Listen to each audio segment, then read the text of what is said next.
क्या पुनर्जन्म होता है?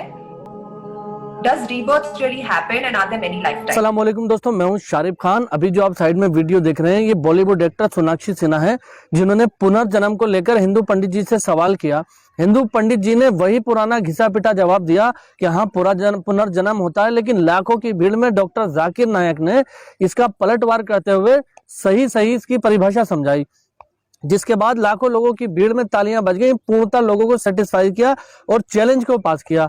तो अभी जो मैं आपको वीडियो दिखाने वाला हूं, इसमें आप देखेंगे कि किस तरह से सोनाक्षी सिन्हा ये सवाल करती है कि गुरुजी क्या पुनर्जन्म होता है। अलग अलग लोगों की अलग अलग बातें हैं। कोई बोलता है पुनर्जन्म होता है, कोई बोलता है इतने समय के बाद होता है। तो क्या इस दुनिया से जाने के बाद वापस से आएंगे किसी भी रूप में?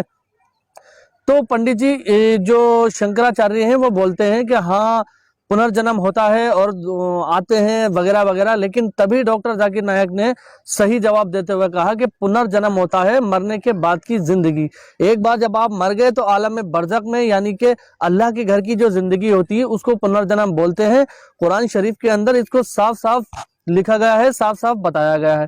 तो इन सारी चीजों को जब प्रूफ डॉक्टर जाकिर नायक ने किया तो बहुत सारे माशाल्लाह लोगों में तालियां बज गई। इसीलिए उनके नाम का बहुत ज्यादा असर है और आज हिंदुस्तान में उनको बैन भी कर रखा है। तो चलिए देखते हैं पूरी वीडियो और फिर जानते हैं डॉक्टर जाकिर नायक से कि पूरा मामला क्या है। कि कुरान शरीफ के अंदर मौत आती है, मुर्दे को वापस से जिंदगी दी जाएंगी आखिरत में, उनका जिक्र है।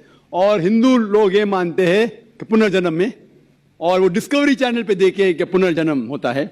अगर आप देखेंगे सबसे ऊंची किताब हिंदू मजहब में वेद, अगर आप पढ़ेंगे पुनर की मानी क्या, पुनर संस्कृत में मतलब नेक्स्ट, अगेन, वापस से, और एक, पुनर के मानी नेक्स्ट।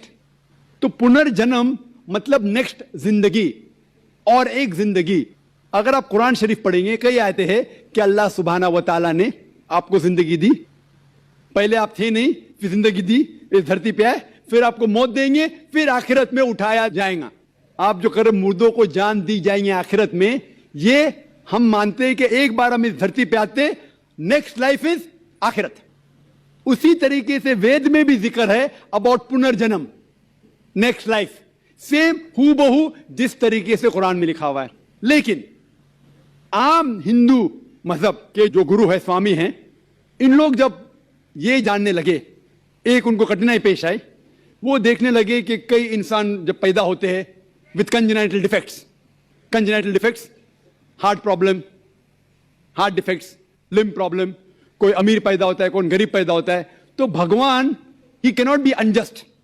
भगवान अनजस्ट नहीं हो सकता है कि कोई इंसान को हेल्दी पैदा करता है सेहत के साथ, कोई इंसान को कंजेनाइटल दिल की बीमारी से पैदा करता है, कोई इंसान को अमीर घर में पैदा करता है, कोई इंसान को गरीब घर में।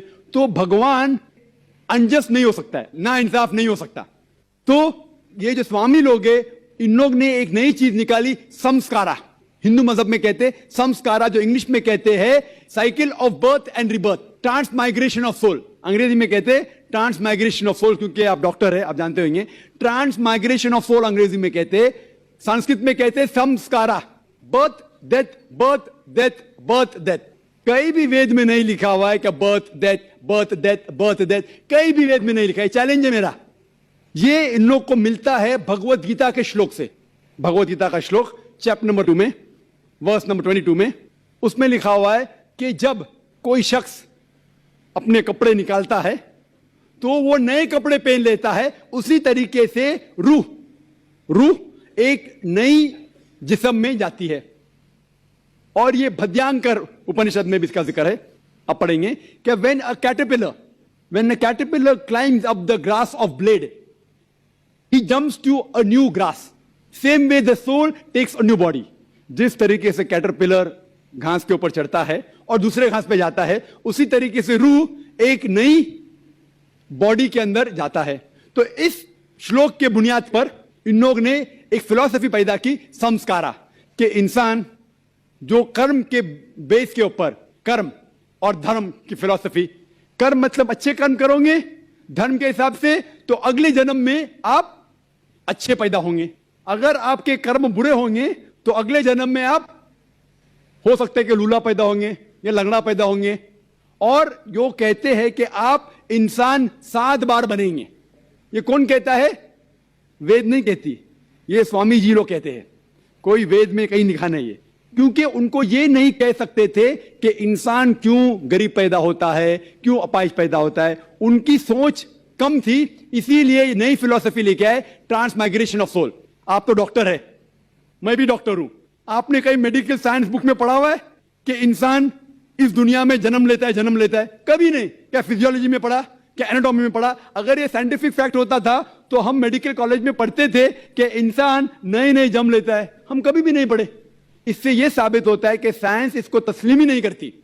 जो आप कह रहे डिस्कवरी चैनल में देखा, जो आप कह रहे हैं, अगर ये हक होता था तो हमारे साइंटिफिक बुक में भी ये लिखा होता। तो ये कहना कि साइंटिफिक प्रूफ है कि हम जन्म लेते हैं, बिल्कुल गलत है। इस्लाम जो इसका जवाब देता है वो है कि इस्लाम तस्लीम करता है कि अल्लाह सुब्हाना व तआला कुछ लोग को अपाहिज पैदा करता है, कुछ लोग को अच्छी सेहत देता है, कुछ को गरीब, कुछ को अमीर।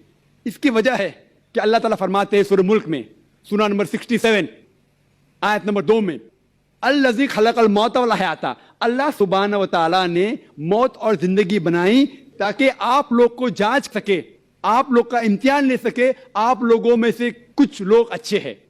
ये जांच पड़ताल करने के लिए ये जिंदगी हमारे लिए इम्तिहान है। और अल्लाह ताला फरमाते सूरह अनफाल में सूरा नंबर 8 आयत नंबर 28 में कि आपके बच्चे और आपकी जायदाद आपके लिए फितना है। आपकी जायदाद और आपके बच्चे आपके लिए एक टेस्ट है, आपके लिए इम्तिहान है। अल्लाह ताला कुछ लोग को गरीब घर में पैदा करता है, कुछ लोग को अमीर। जो लोग अमीर है उनके लिए इम्तिहान है कि वो ज़कात देते क्या नहीं। जैसा कि मैंने कहा मेरी तकरीर में, तीसरी बुनियादी बात इस्लाम में है ज़कात। जिस शख्स के पास 85 ग्राम से ज्यादा सोना है या उसके मुकाबले में धन है, उसको 2.5% ज़कात देना फर्ज है। जो आदमी अमीर है, कुछ अमीर लोग बराबर ज़कात देते, कुछ लोग आधा देते, कुछ लोग देते ही नहीं।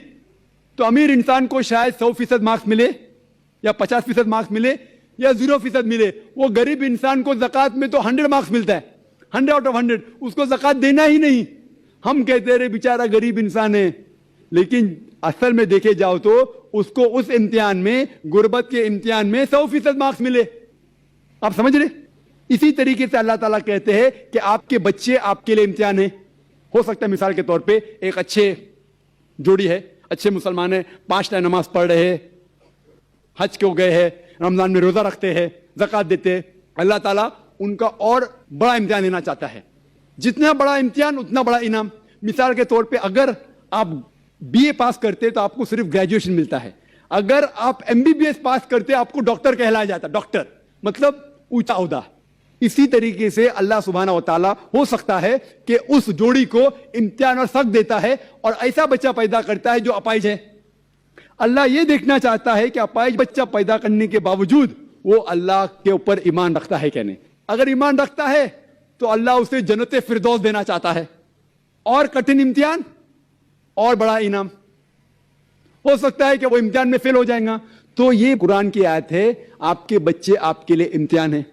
कभी कोई भी अगर कलामिटी आती है, कोई भी आपको नुकसान होता है, इधर वो आपके लिए इम्तिहान है या आपके लिए सजा है। जब भी कोई भी आपको इनाम मिलता है, वो इधर आपके लिए इम्तिहान है या आपके लिए रिवॉर्ड है। तो इसी तरीके से क्योंकि हिंदू मजहब के जो स्वामी हैं वो इसको नहीं समझ सके, इसीलिए एक नई फिलॉसफी संस्कारा लेके आए जो बिल्कुल वेद में नहीं लिखी है। वेद बात करता है पुनर्जन्म। पुनर्जन्म मतलब नेक्स्ट लाइफ, जिसका जिक्र कुरान में भी है, आखिरत की जिंदगी। तो उम्मीद करता हूं दोस्तों वीडियो आपको पसंद आई होगी। माशाल्लाह डॉक्टर साहब की नॉलेज का क्या कहना है। अल्लाह ताला तालिब इल्म बनाए तो डॉक्टर साहब के जैसा, डॉक्टर जाकिर नायक के जैसा। किसी भी मजहब की ऐसी कोई सी किताब नहीं बची है जो इन्होंने पढ़ी नहीं है। सारी दुनिया में चैलेंज कर रखा है। पूरी दुनिया में कोई भी किसी भी धर्म का बंदा आन के मुझसे बहस कर ले जो मैं बोलता हूं, या कलम पाक कुरान के अंदर जो लिखा हुआ है एक सुई के जर्रे के बराबर भी उसको गलत साबित कर दे तो मैं जानूं और मतलब लाइव सबके सामने आन के बताए, एक जर्रे बराबर भी अगर कोई एक बिंदी गलत हो। तो माशाल्लाह इतनी बड़ी बड़ी बातें करने वाला, इतना बड़ा नॉलेज रखने वाला बंदा दुनिया में शायद ही कोई हो। अभी डॉक्टर साहब मलेशिया में रह रहे हैं। इंशाल्लाह उम्मीद करते हैं कि इंडिया से उनका बैन हट जाएगा और जल्दी वापस आ जाएंगे। तो दुआ करना और वीडियो पसंद